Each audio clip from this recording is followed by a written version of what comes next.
皆さんこんにちは。好奇心 TV です。今回の動画は食糧危機について誰もがどこかで感じている、果たして本当に現実として起きるのだろうかということについて情報をシェアしていこうと思います。このことを考えるときに外せない事実があって、それは世の中には悪魔のような輩たちがいて世界を支配しようと企んでいるということです。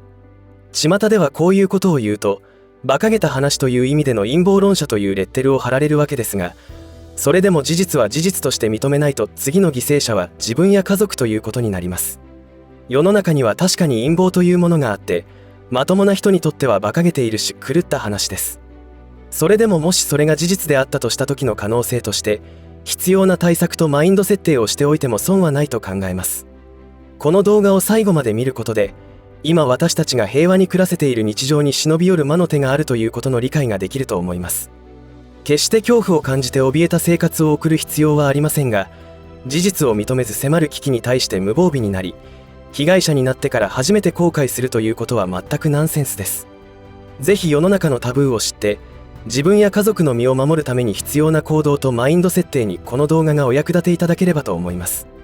このチャンネルでは、自分や家族の身を守るためにできることや、日本人がこれ以上騙されることがないようにするための情報を発信しています。チャンネル登録がお済みでない方はぜひチャンネル登録をお願いします。さて、今回のテーマというのは身近にいる人にこそ伝えたい重要な話だと思いますが、現実にはかなり難しいことです。私自身もこうして動画を作成して情報発信している身でありながら、自分の息子にさえ真意が伝わらないものです。かつて東日本大震災という悲劇が起きましたが、その後しばらくして津波の被害に遭った地域に対して驚くべき事実を知りました。かつての先人たちは、ここから先に住んではならないなどと警告した複数の石碑を残していたのです。これらの石碑は、自分の子供や孫などの安全を憂い、未来を生きる人たちのために自分たちが遭遇した悲劇を繰り返してほしくないという強い願いを持って建立されたことだと思います。私がこうして情報発信している理由と目的は、先人たちがこれからを生きる者たちが被害に遭わないようにと、石碑に戒めを刻んだことと同じです。相手に気持ちが伝わらないから諦めるというわけにもいかず、かといってしつこく言えば余計に溝は深まるばかりということで、なすすべなしということになります。はるか昔から子は親の言うことなど聞く耳を持たないということを繰り返していると思います。しかし親が口うるさく言い続けたことというのは、必ず子供の頭には残っており、どこかでふと気づくタイミングが来ると思います。その時には自らインターネットにアクセスし、検索して多くの情報にアクセスするでしょうし、そのためには多くの真実に触れた動画がインターネット上に存在している必要がありますし、私の動画がその中の一つになれればと思っています。何より動画作成をすることは自分自身の心が折れないように役に立っています。そこには皆さんからの励ましのコメントやいいねボタンの数によって支えられている面が多々あります。本当にありがとうございます。食糧危機というのはかつて自然災害や戦争などによって引き起こされてきました。学校の歴史でも学んだことがあると思いますが、かつて江戸時代に三大飢饉というものがありました。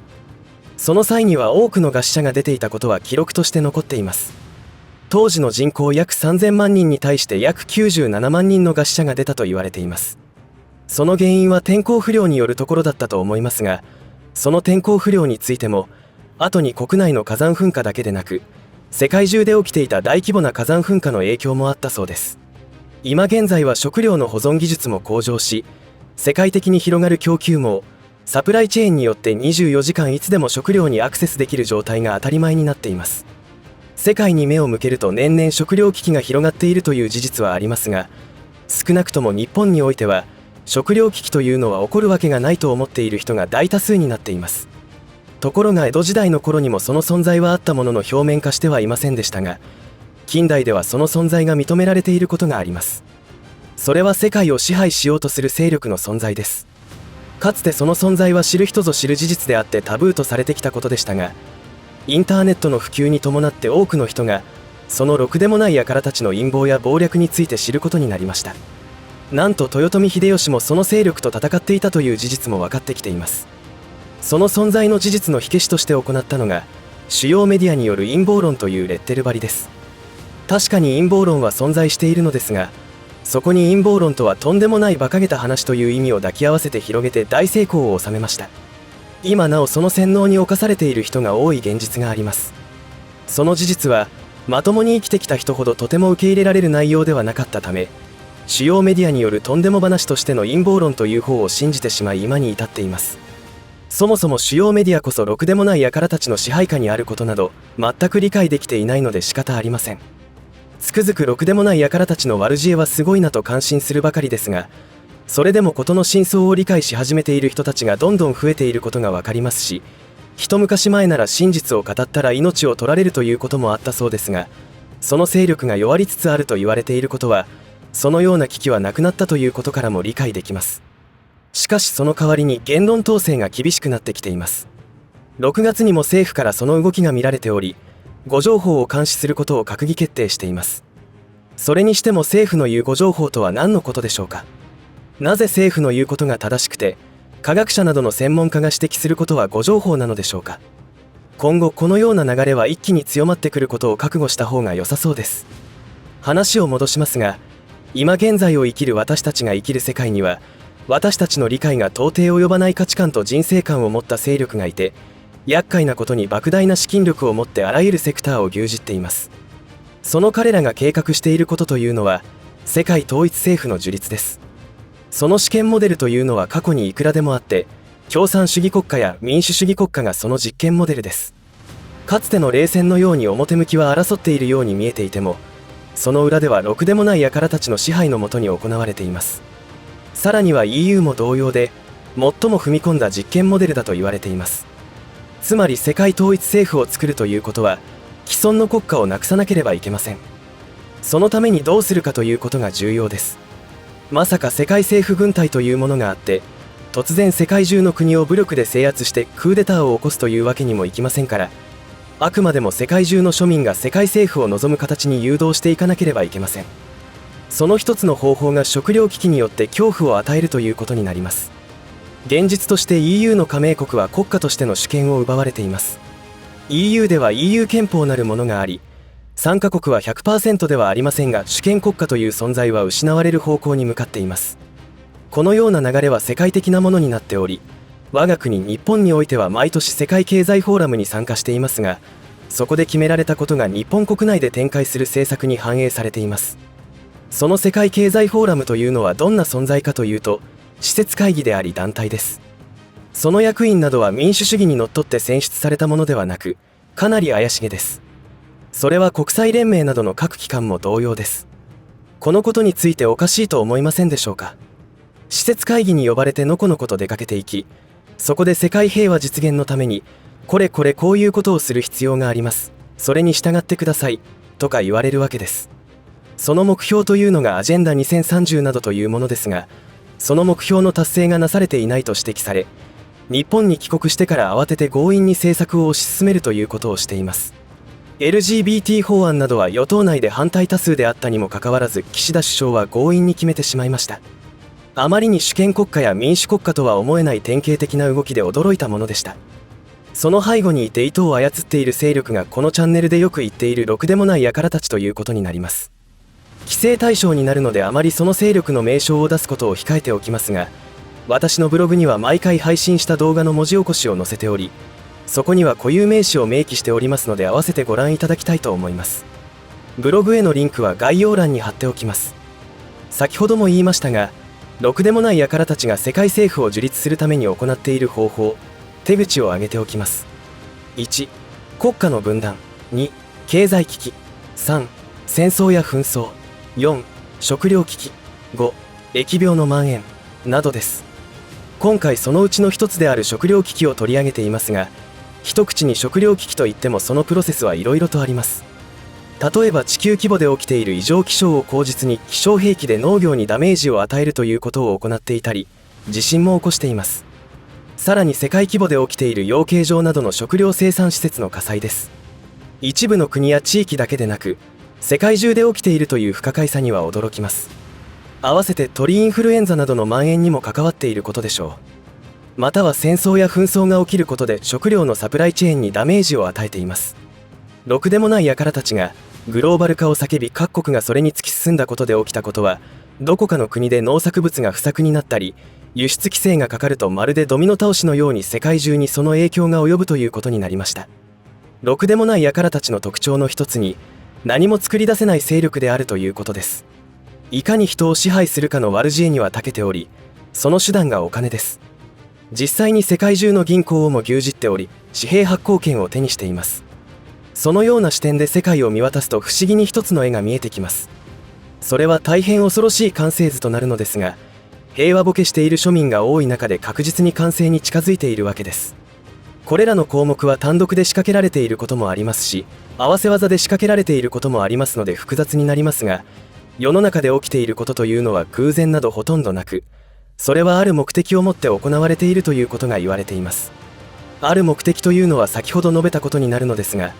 これらのことはほんの触りの部分でしかなく、それらを裏付ける話は内部告発やアメリカにおいては機密文書公開制度などによって確認が可能となっていますが、今回はそこまで触れることはできません。私たちが生きている世界というのは欺瞞に満ちた世界になっています。大多数の人々は幸せを願って生きているわけですが、その中のほんの一部の人間が金や権力、名声などの魅力に取りつかれたり、工作にはまってろくでもない輩たちの計画に加担させられているというのがざっくりとした構図になっています。こういった視点で他にも動画を作成していますので参考にしていただければと思います。いかがだったでしょうか。食糧危機が起きる原因というのは多岐にわたるわけですが、その中でろくでもない輩たちによって仕掛けられていることがほとんどだと思った方がいいと思います。その部分を説明するために少々時間をとって説明してきたわけですが、伝わりましたでしょうか。これらのことは決して被害妄想だと片付けられるような話ではありません。